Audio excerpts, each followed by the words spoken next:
The following high-definition sporting event coverage is a presentation of HDNet. Sports like you've never seen before.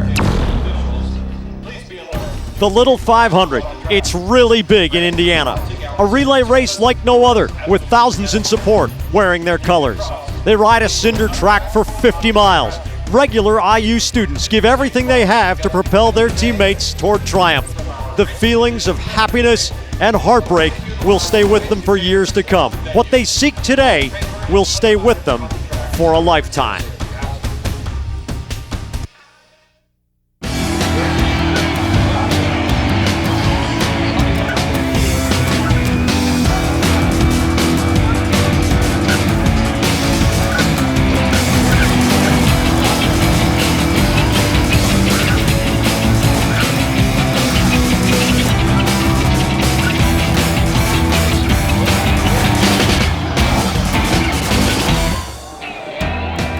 From the campus of Indiana University in Bloomington, Indiana, HDNet Sports presents the 54th annual Little 500, the 2004 edition, coming your way from Bill Armstrong Stadium.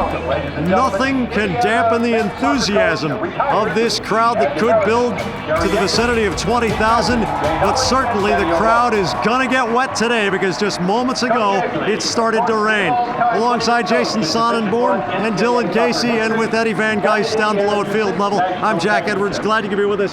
Jason, 4 times a rider in this event, twice on the All-Star team. You're one of the big names in the history of this sport, but I'm sure you must have felt the butterflies. What's it like to be this close to the green flag?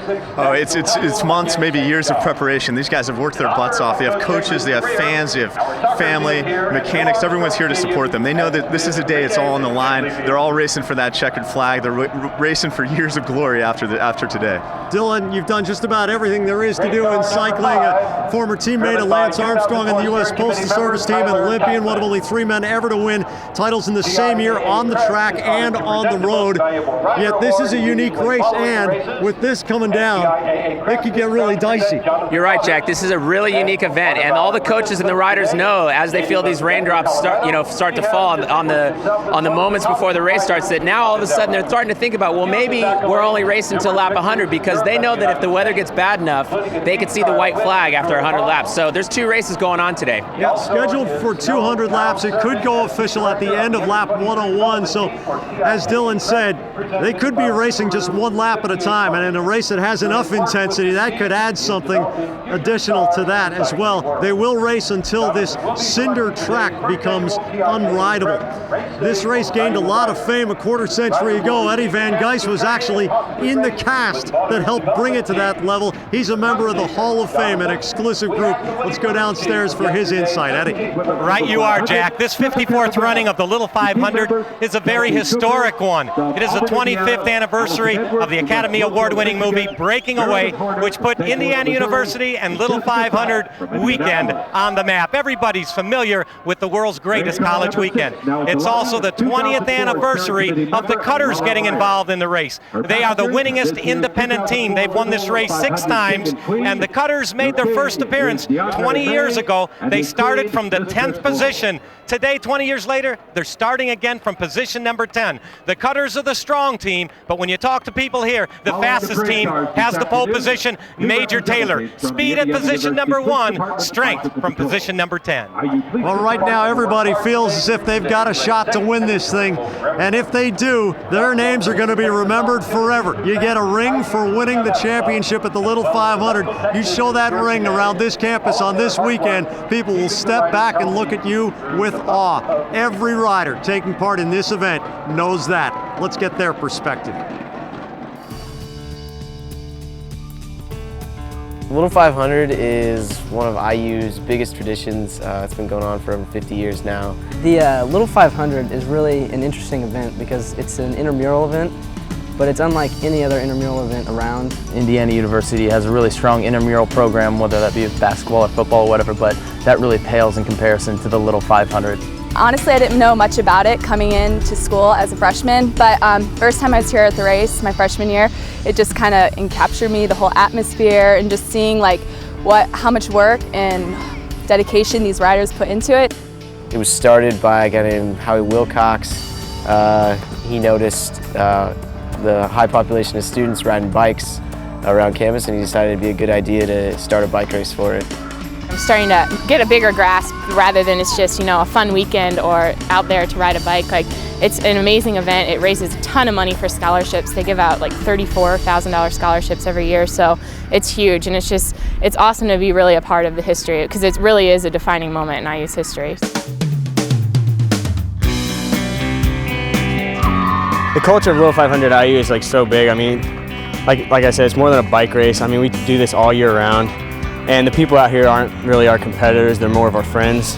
There's a lot of camaraderie involved in the Little 500 race day.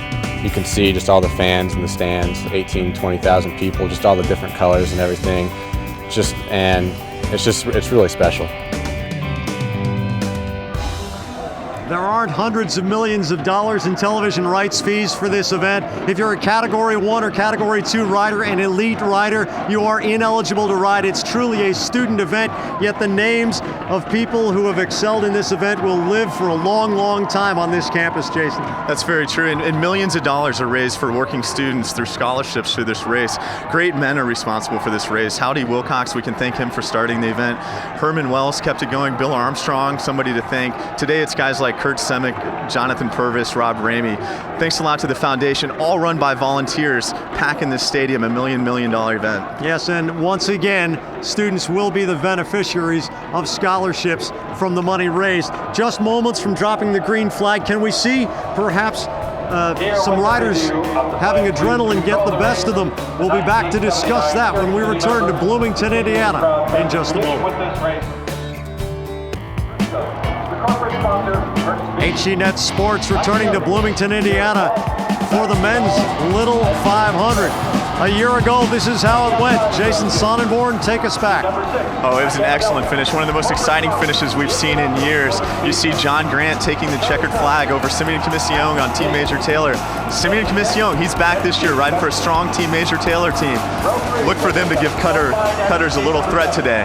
Does experience make the difference this year, or is it going to be some unheralded team that makes some heroic run from back in the pack? Let's listen as the riders in today's men's Little 500 take a look forward to what's about to unfold. Little 500 is just more than like a bike race. It's an event in itself. The Little 500 is technically an intramural sport, but I don't really think the phrase intramural really does it justice. We put anywhere from 12 to 30 hours in a week, depending on if it's vacation or during school. Balancing schoolwork and riding is very hectic. I can't fall behind. Make sure I study every day. I can't wait till the last minute to cram like normal college students do. You just have to be on top of your game. You have to be all over your time management skills. When it comes second semester, the Little 500 is my primary focus, and my teams too, which unfortunately interferes with school sometimes. It's very difficult to stay motivated, but it's all worth it in the end, definitely. Winning the Little 5 this year as a senior and being a part of this team for 3 years would probably be the greatest single event in my life. I don't know if I could even put into words what winning the race would feel like. It would be the culmination of my life so far. I couldn't think of anything more I would like to do. We all want to win the race and make the alumni happy as well. And we just want to start a dynasty back up. It would be the perfect capstone to my college career. Can't even explain how it felt last year. It was just something, it was just like heaven. I don't know, it was something special. I wouldn't trade it for any other experience in my life. It'd be so big if we won this year. There's 2 guys on the teams that have been riding for 4 years. And I mean, we've come close a couple times, but we haven't gotten that big victory yet. So, I mean, that'd be probably more fulfilling than probably an IU diploma, I think. These riders train year-round in preparation for this race on their own road bikes, and I might add, for college students, some pretty nifty bikes some of them have. But Dylan Casey, as a pro rider, you know, you've already explained how this is a unique event on unique bikes. Does it all come down to cadence and knowing your limits? Well, Jack, you know, these riders only have one gear, and so they've got to pick a gear that allows them to maintain enough speed to go the distance, but also have something left on the last lap so that they can get up to a sprint. So they've been training for months. Well, they are going to give it their best here and see how long they can last. Perhaps there's something legendary in the making. There's a team known as the Cutters that many of you got to know pretty well through the movie that Eddie Van Gijs already talked about. He has a little bit more insight on the legendary Cutters. I'm joined with a very well-known coach of the Cutters, Jim Kirkham. And Jim, the Cutters, their 20th anniversary. You've had 6 wins, your last win coming in the year 2000 when you lapped the field. How does this team compare with that one that gained a lap? Well, they were both a dedicated group of guys willing to become their best in cycling, and I think they're very comparable to that 2000 team. You're going to go out there and try to do the same thing? We want to lap the field. Well, everyone wants to lap the field. We're going to ride the best race we can, an aggressive race. We want a fast tempo, and if it so happens we make it around, we make it around. If our goal is to win the race, whatever means necessary. And we're not necessarily shooting to lap the field, but we want to use all of our energy on the track. Finally, what team worries you the most? Well, there's a few teams. Fiji's a big concern of ours. They're a really strong team with a great tradition. ATOs have come on really strong this year. Major Taylor, very savvy bike racers. We always have to watch them. And there's the Acacias and Fidels, the teams with a lot of history. Good luck, Jimmy, to you and the Cutters. Jack, I'll tell you, the Cutters a tough group of guys, and you know this redhead here? He's a tough guy. See you later, Jimmy. Eddie, thank you very much. Team Major Taylor on the pole wearing the green. They could be a pretty big factor, Jason.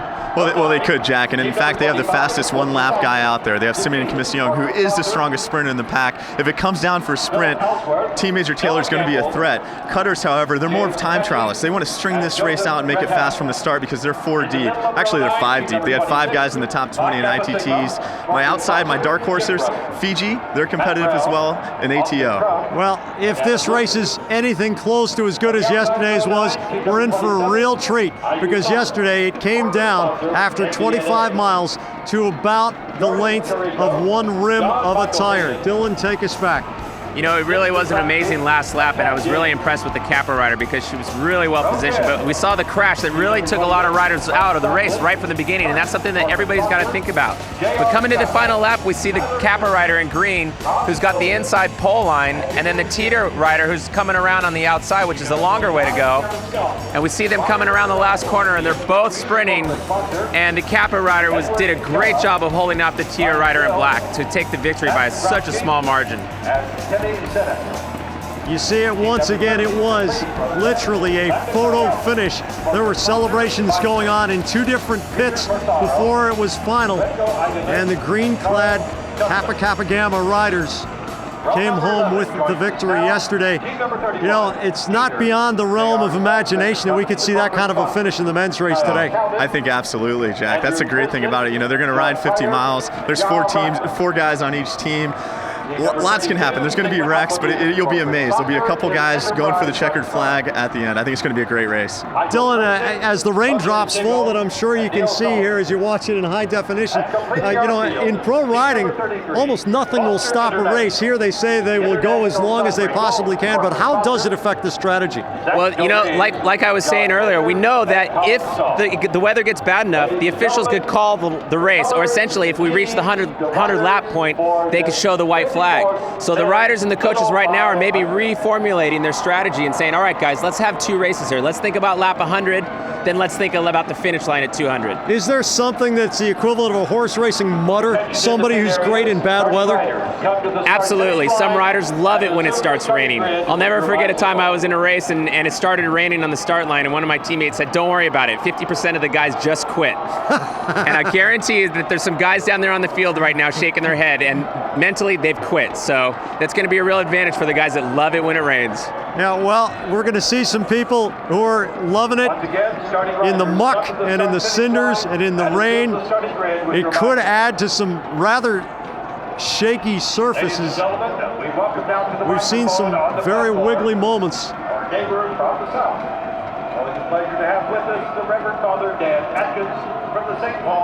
Getting ready for the invocation before this event, Father Dan Atkins will be at the microphone.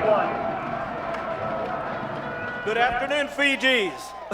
Would you all like to pray with me? If you would, please just bow your heads for a moment or whatever it is, and let's go into that place where we talk to God.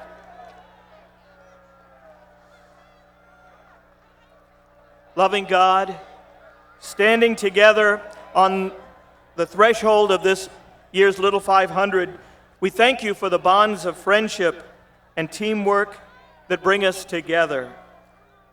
Bless our riders, adding a spirit of fair play to their gifts of skill and endurance. Help them to be humble in victory and magnanimous in defeat. May they compete in safety to the finish of the race. Bless all who are here to lend their encouragement, and when this day is done, give us all a safe journey home, happy memories, and peaceful rest. Dios amoroso, que damos gracias por los bienes de la amistad y el compañerismo que han reunidos a estos equipos. Por favor, bendigas a estas ciclistas, dales un espíritu del juego limpio. Ayúdales a ser humildes en la victoria y fuertes en la derrota.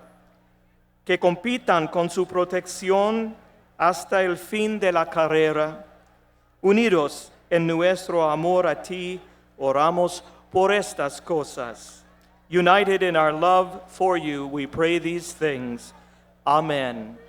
Good luck. Buena suerte. Watch skyward for parachuters from Skydive Greensburg, carrying the checkered flag, the state of Indiana flag, and the American flag. Presenting our colors today, the Pershing Rifles Color Guard. Please join our riders and coaches in celebrating Public address announcer Chuck Crabb keeping the crowd informed, and it is building pretty quickly as we steal a peek at radar up here in the booth. The rain's coming. First, our national anthem.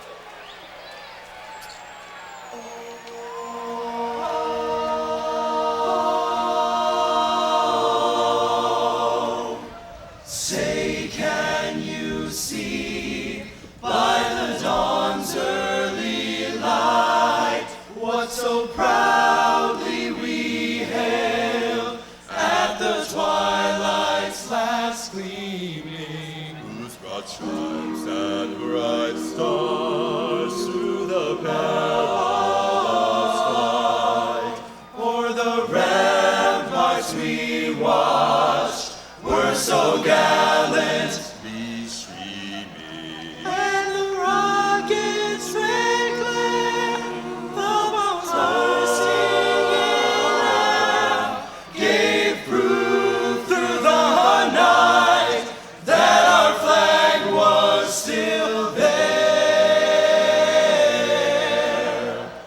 Oh, say does that star-spangled banner yet wave o'er the land of the free,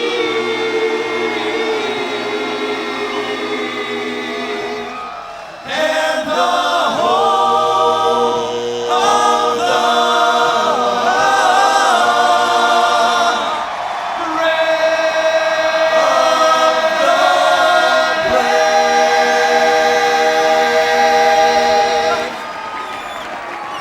The a cappella choir, Straight No Chaser.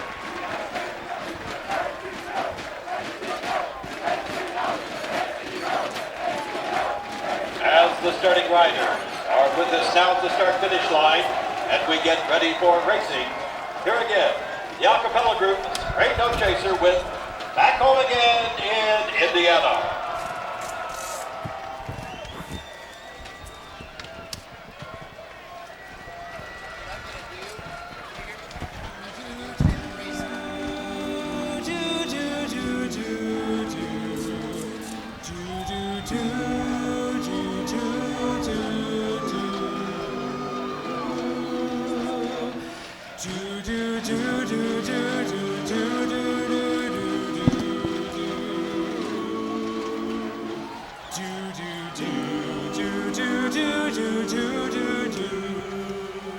Back home again in Indiana, and it seems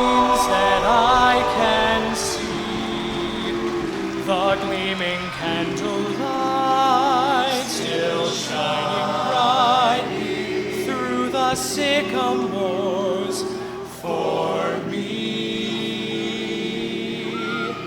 The new mown hay sends all its fragrance from the fields I used to roam. When I dream about the Wabash, then I long for my Indiana home. Back home again in Indiana, and it seems that I can see the gleaming candlelight still shining bright through the sycamores for me. The new mown hay sends all its fragrance from the fields I used to roam. When I dream about the Wabash, then I long for my Indiana home. Great note chaser, ladies and gentlemen. Goosebumps raised on necks all over Bloomington and all over the country as you join us live on HDNet. The beginning of the Little 500 just a few moments away. A lot of people are looking at the team wearing green on the pole. Team Major Taylor as a possible victor here in the 2004 Little 500. Eddie Van Geis has more on that story angle from below. Eddie. Courtney Bishop is the coach of the Speedy team in the pole position. Major Taylor and Courtney, tell us about your team this year. How do you feel about your chances for the 54th Little 500? Well, we're just looking to be there with everybody else and hopefully get lucky in the end. I mean, part of it's strategy and effort, and there's a luck factor also. You know, last year you finished second. There's only one position to move up from there, and some people tell me you've got a young man that can really fly. Simeon Commission, tell me about that young man. Simeon is a junior from Trinidad and Tobago, and you know, it really kind of sets the tone for us. You know, like you said, we're trying to raise the bar from last year, and for us, there's only one place to go. How do you adjust your strategy? Second last year, what is the strategy coming into this race? You know, we have a base strategy, but you know, the race is so dynamic that you really have to ebb and flow as the race goes. So, you know, we're just looking to stay with the leaders and hopefully be there in the end. What can I say? Another sly coach, Jack. He's not showing his cards. Back to you. Eddie Van Geis, thank you. The warm-up laps have begun. It will be a rolling start. Just like the real Indy 500, the Little 500 is getting set to roll, and we'll bring it to you in its entirety live on HDNet Sports. Scheduled for 200 laps around a 410-meter, slightly banked cinder track. They have a couple of laps to go before they will drop the green. Ed Carpenter, an open-wheeled race car driver, is at the wheel of the pace car. That is the official Indy 500 pace car. Let's take a look at the grid, the first four rows in detail. Jason Sonneborn. Well, look for Team Major Taylor to really set a fast pace right from the start. Also on that front row is ACR Cycling. Look for them to move up really quickly.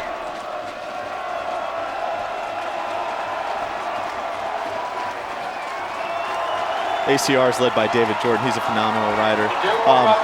Riding as our fourth team, Alpha Tau Omega, they're certainly strong. They have two returning veterans, Tom Mearsman and Hans Arneson. That's Tom on the bike. Look for him to try to move up front right away as well. For Phi Gamma Delta, they have all four guys back this year. They're certainly led by Matt Davis, a very, very strong rider. Team number 7, Phi Kappa Psi, storied history with 7 championships. Look for them to maybe be a surprise today. They could be there at the end. Delta Upsilon riding with a couple twins in the pack, and they've come a long way in the last couple years. They might have a big day. Team number 12, that's Kimball, former Delta Chi riders. They're certainly trying to live up to a little bit of the tradition that was built in the 70s by Delta Chi with 8 championships. Here we go. The pace car is pulled off. They're coming around to take the green. You're watching the starter Team Major Taylor in green, Sigma Nu in gray, and ACR Cycling in black, the front row. And we are going green, scheduled for 200 laps. And Simeon Commission is putting the hammer down. A little bit of adrenaline going on here, Dylan. Oh, absolutely. And these guys are definitely happy that the race has started because they've had all this pressure building up all morning long. And I'm sure that some of these guys watched the Rumens race yesterday, so they don't want to hang out in the back. And we're already seeing the field starting to single out. And as we come into the third corner, these guys are already picking up the pace. Oh, that's a very strong rider. Craig Lukens for Dodds House moving up into the front. You know, Craig's a smart guy that's been around for a couple years. He knows there's going to be a wreck between lap 5 and 15. All the good teams want to be on the front, Jack. Dodds House in front, Sigma Nu in second wearing the gray.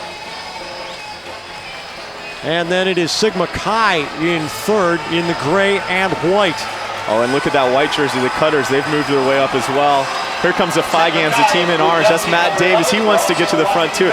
His coach, Corey Lewis, he told him he better get up front right away. Just incredible pace off the drop of the green flag here. The Sigma Nu rider looking around and seeing the Phi Gamma Delta rider, known as Fiji, surge to the front. They're turning about 120 strokes per minute on the cadence still, and how long can riders keep that up? Well, you know, these guys have been training for a long time to maintain that cadence. So I really think since they're sharing the workload over 4 riders, they've got this race broken down into sections. So these guys riding the first set are really thinking about staying out of trouble, get to the front. We can maintain this speed for a long time. So I think that's what's going through their head right now. Jason, underneath the wheels, it's a cinder track with a clay base with a little bit of rain falling off and on. How wiggly does the handling of the bike get? Well, it's interesting you said that, Jack. There's a little groove that forms a couple feet away from the gutter. That's where you're going to see the best riders all day. You're going to see the bottom tier teams. They're going to be floating to the outside where it's a little bit tougher. The cinders are looser. There's a lot more of a chance of a wreck.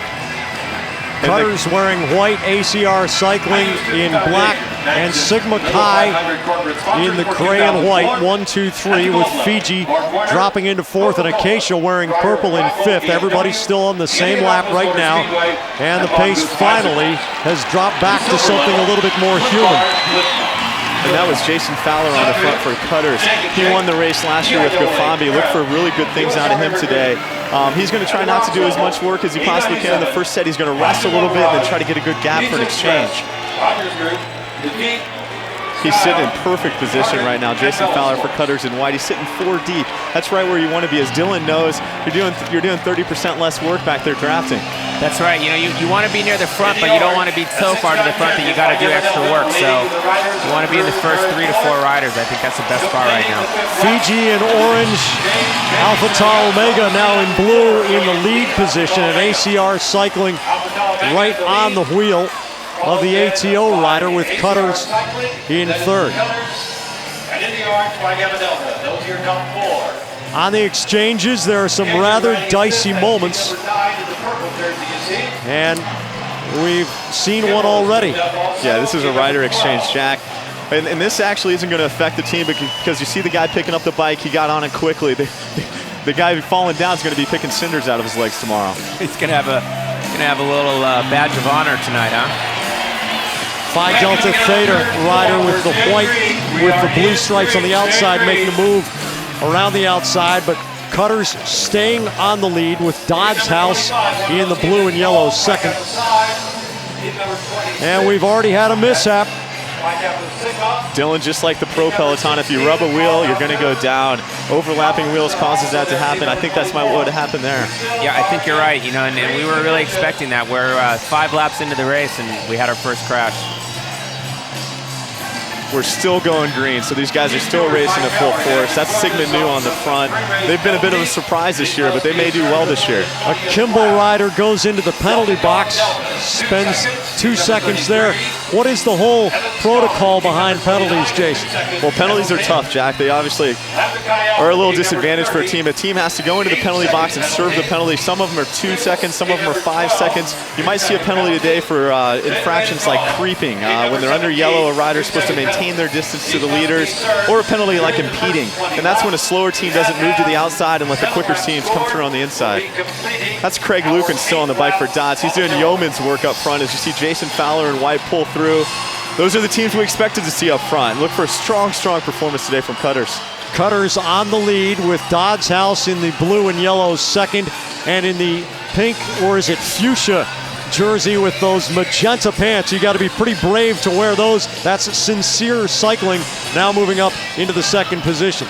Yeah, cycling fashion is a bit humorous, and as Dylan knows, in the early 90s we went through a bad fad with fluorescent colors. Looks like they're bringing that back here today. Sincere's former their former fraternity. I like their style. They are definitely going old school. And the great thing is about having a color like that, it sure is easy to see your teammates.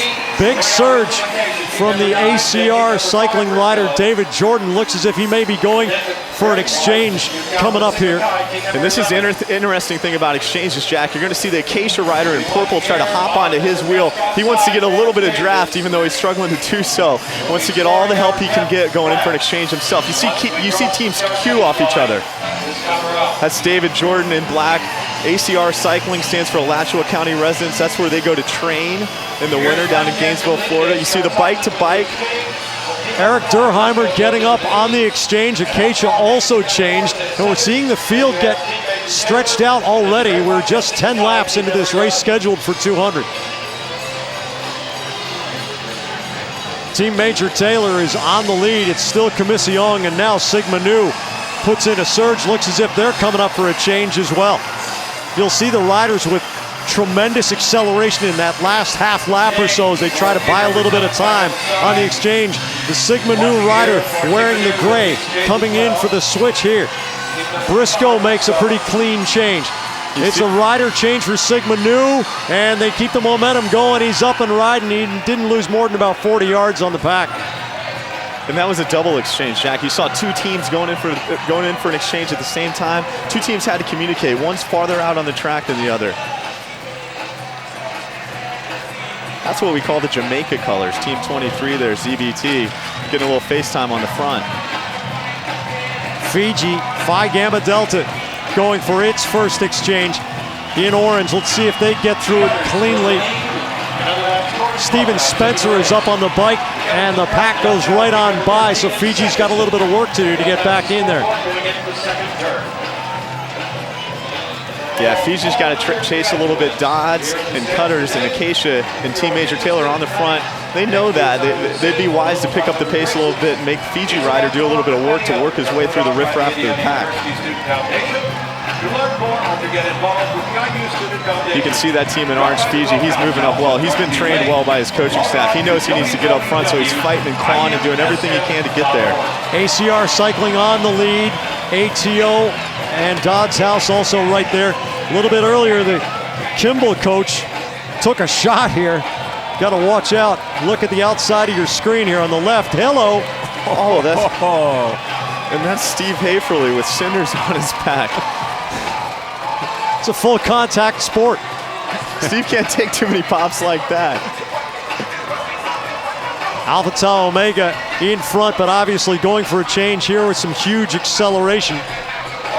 Tom Mearsman comes into the pits and tags, and Hans Arneson is up on the bike, and the pack goes right on by. Dodds House, at least for the moment, is in front with Team Major Taylor. Commission still on the bike in second, but they both look as if they're getting ready for their first exchange. And Jack and Dylan, look at how strong Simeone was. He rode that wheel out. He knew that he was going to get a little lead out, essentially, from the Dodge rider. Team in green, our pole sitter, Team Major Taylor, looks like they're going to bring it in for an exchange here. Very slow getting the momentum going for the Dodds House rider now. Commission is signaling. He's got a couple of yards on the pack, but the ATO rider is going right on by. That's Arneson. So Arneson's riding alone out in front of the pack. And Julio Herman gets onto the bike, and he's going. Arneson is one strong rider. He finished fourth in individual time trials for Alpha Tau Omega. So he is a man that could get off the front. He's doing a lot of work, but it looks to be very fruitful for him. He's getting away from the other riders. Is it possible, Dylan, to have a solo breakaway in a race like this?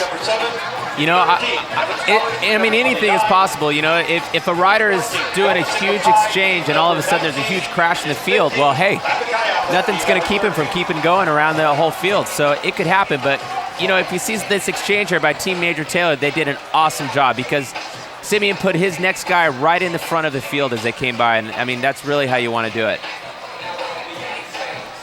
Well, as fans of cycling so often have seen, that rider off the front, Arneson, is getting reeled right back in. It's just a miserable feeling, and Arneson sees the futility of his solo breakaway effort, and he's not going to put in much more effort than he needs. He's going to let somebody else pull for a while. And that was Kai-Fi that actually brought that back. Dylan, you see Chris Vargo for Cutters in white sitting on there. As you know, a counterattack is something that often works in cycling. Maybe Vargo could work a little counter here off the Kai-Fi. Oh yeah, I mean, if one of these riders is going to do an exchange and he just happens to latch onto the back of that, that's a great opportunity to get a distance off the front of the field. ACR Cycling in black, surging around the outside to go in front. Cutters in white, second. Team Major Taylor wearing green in third, just behind the Cutters in white. And Vargo's not letting ACR Cycling get any advantage. He's holding right tight on that wheel. The ACR Cycling rider in black is coming out for an exchange, and Vargo didn't let him get any advantage. No, and you're right. In this type of situation where the riders are accelerating and doing exchanges, actually increasing the pace of the overall field. Because the riders are like, hey, I want to get onto that, and then the overall pace just comes up that much higher. Ryan Schultz getting on the bike. You know, that coaster brake, there's about a 30-foot skid mark on the cinders coming into the pit area. According to the official rules, you have to make the exchange within that 16 feet that are the limits of your pit. You can start running earlier, you can get on the bike later, but you got to make the exchange in the space of your pit. Oh, we have another crash. Oh, terrible crash just short of the start-finish line.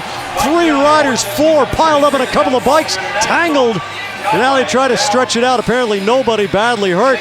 And the Sigma Nu rider was actually dazed and walking around wondering where his bike was. Now he finds it, but he's all bent over. And they'll try to come down here and make the exchange. Let's have a look. What happened here, Dylan? It looks like they're coming around the corner and maybe somebody crossed some wheels there. It looks like the Sigma Nu rider went down first. And Dylan, what we talked about earlier, there's no bunny hop in the little 500 because you're not clipped into your pedals. Yeah, and another rider just comes and hits him, can't get over top. Yeah, you know, we just saw the Sigma Nu rider. He was overlapping the wheel with the rider in front of him, and once that happens and you make contact, you lose your balance. And a miraculous move by the lead pack as Evan Scholars had a rider down in turn 1 all by himself, and they all scooted around him. There you look at the Sigma Nu rider who's still getting his breath back after taking a full whack at about 20 miles an hour. So Jason, we're under yellow right now. What's happening to the Sigma Nu? Are they losing laps right now? Because they're not. Well, they have a new bike out there, Dylan. At some point in time, either you get a new bike out and you do an exchange, or the same rider keeps on going. What is the deal with these bikes? Let's compare them to a world-class road bike. Before today's race, Dylan Casey had a chance to make that comparison. This is a Trek 5900 Superlight racing bike that we use to do all the professional races around the world. It has up to 20 speeds, 2 chain rings in the front and 10 chain rings in the back. We've got a handbrake for the rear wheel and another handbrake for the front wheel. It's made out of carbon fiber, it's super light and very, very highly technical. Over here is the Mongoose Little 500 bike. This is the bike that's used by all the riders today. It's really interesting because it only has 1 chain ring up in the front and 1 chain ring in the back. It has no handbrakes up here for the front or rear wheel. In fact, if you want to slow down on this bike, you've got to stop pedaling and pedal backwards to activate the coaster brake. This bike is one of a kind, highly custom made for this race, and this is one of the things that makes the Little 500 so unique. That's good stuff, Dylan. Fiji wearing the orange out in front as the race has gone green again. There are 2 bikes per team. We'll talk about fit a little bit later, but there's a bike exchange here. Well, the Sigma Nu crashed and the bikes go tumbling. And this is the bunny hop I was talking about, Dylan. He can't go over top. They got their bikes tangled up. So these guys, it's all adrenaline at this point. They really need to be doing this faster. Grab your bike and get back to the pit.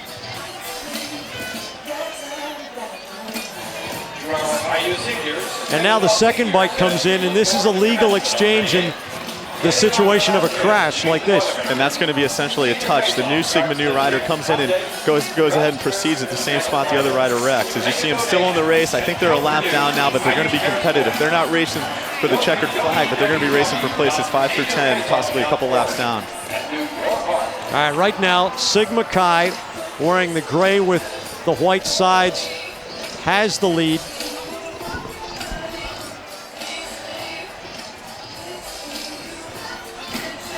Phi Delta Theta is jumping out in front. ACR in second.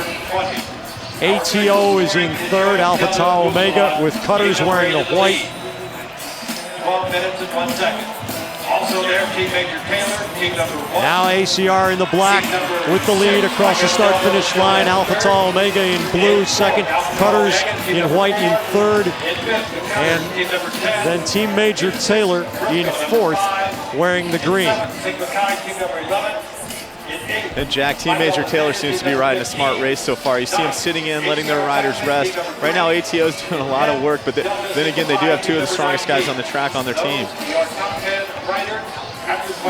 And the ATO rider with a burst of energy coming around the corner, but maybe one to go for him. Sigma Chi in second place going for an exchange. Dodds House making a move up into second, trailing the blue-clad ATO rider, or Alpha Tau Omega. Dodds House, good position on the bike from the rider there with the yellow sides on the blue jersey. He's going for an exchange. And gives up about 20 spots in the pack. The Alpha Tau Omega rider looking for an exchange, but ACR goes around the outside. Let's see who gets the better of this between Alpha Tau Omega in blue and ACR in black. I think what you'll see, Jack, you see two strong teams both coming in for an exchange at the same time. They'll be able to work together, as you see the ACR rider sitting on there, and they'll get back together to just take a minute. It's all, like I said earlier, it's all adrenaline when you get the bike. You want to move up and get to the front of the pack, get away from the riffraff as quickly as you can. Dylan, strategically, are those teams marking each other? They're maybe letting each other dictate the strategy. Okay, they're going to change, so we're going to change? Yeah, because, you know, the best time to pit or do an exchange is the same time with some of the other riders are, because you can kind of work together on that. And at this point, we're getting down to who's going to be contesting the final, and so they've recognized that and they're going to work together.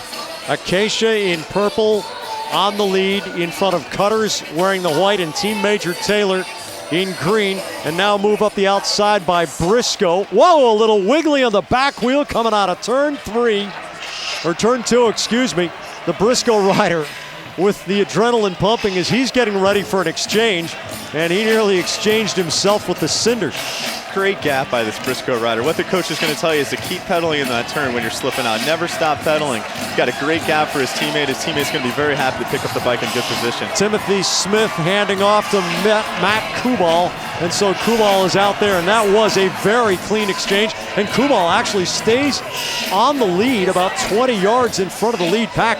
That's textbook. Yeah, and Briscoe's not a team that we've talked a lot about today. They could, you know, when teams aren't marking you, when you don't have people in the stands looking out for you, you might see a little attack at times by Briscoe. They've decided not to. They're blending back in there with the pack. We are on the leaders lap 30 now. They will score 30 at the finish line. Delta Upsilon in the turquoise coming around for an exchange. You see that last burst of speed into the home stretch. The pits, of course, are stretched out across both the front and back stretches of this track. A little bit shaky getting on the bike, but the Delta Upsilon rider stays out of harm's way. Right now it's Fiji, Phi Gamma Delta in the orange jersey on the lead. Cutters in white second.